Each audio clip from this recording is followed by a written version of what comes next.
de la République du Gabon et des chefs d'État du Comité des chefs d'État africains sur les changements climatiques. Vous avez la parole, monsieur. Monsieur le Premier ministre des îles Fidji, président de la COP23, Monsieur le secrétaire général des Nations Unies, Excellences, Mesdames et Messieurs, au moment où la communauté des nations se retrouve pour cette 23e COP, il me plaît de dire combien la République gabonaise est honorée de servir et représenter le groupe des pays africains dans cette agora où se joue le sort de notre humanité commune. À ceux qui en douteraient encore, et je le redis, c'est sur le terrain du climat que se joue notre destin et déjà notre quotidien. C'est pourquoi je tiens à exprimer l'empathie et la solidarité du Gabon et de l'Afrique à l'envoi des pays des Caraïbes pour les pertes et les dommages subis à la suite du l'ouragan Maria.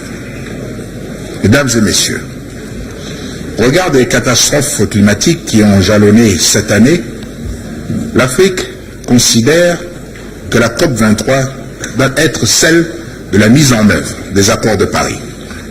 Dès lors, il est essentiel que nos assises se concluent par une feuille de route claire pour mettre en pratique le programme de travail de l'accord de Paris.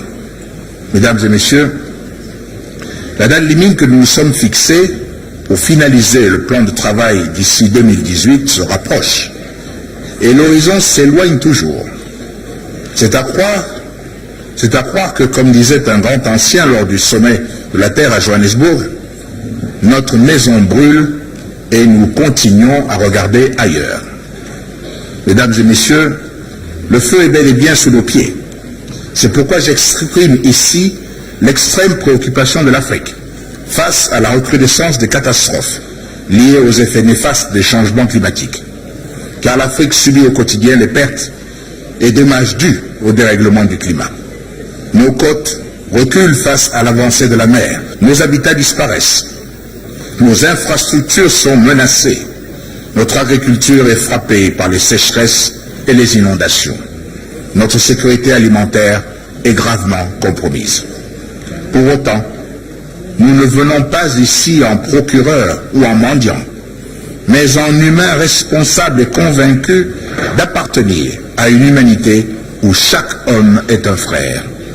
C'est pourquoi l'Afrique s'engage plus que jamais à adapter son développement aux défis qui nous attendent, dont la réduction des émissions de carbone, le développement durable et la construction d'un monde résilient. Ladies and gentlemen, we are... Mesdames et messieurs, nous sommes au pied de la montagne et nous devons oser la franchir plutôt que de continuer à espérer que les crues ne nous atteindront pas. Il est temps d'agir. L'Afrique adopte de tout cœur les priorités annoncées par la présidence fidjienne de la COP. Tout d'abord, de réaliser des avancées concrètes dans l'élaboration du programme de travail de Paris.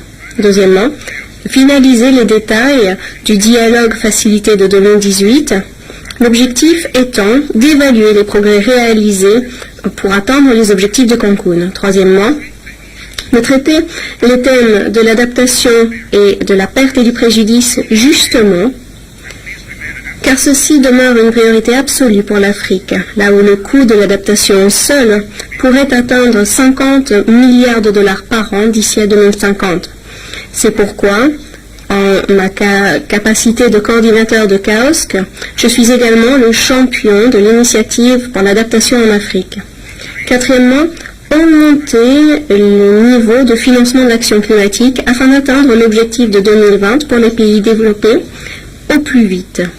Mesdames et messieurs, les conflits stériles ne nous amèneront nulle part.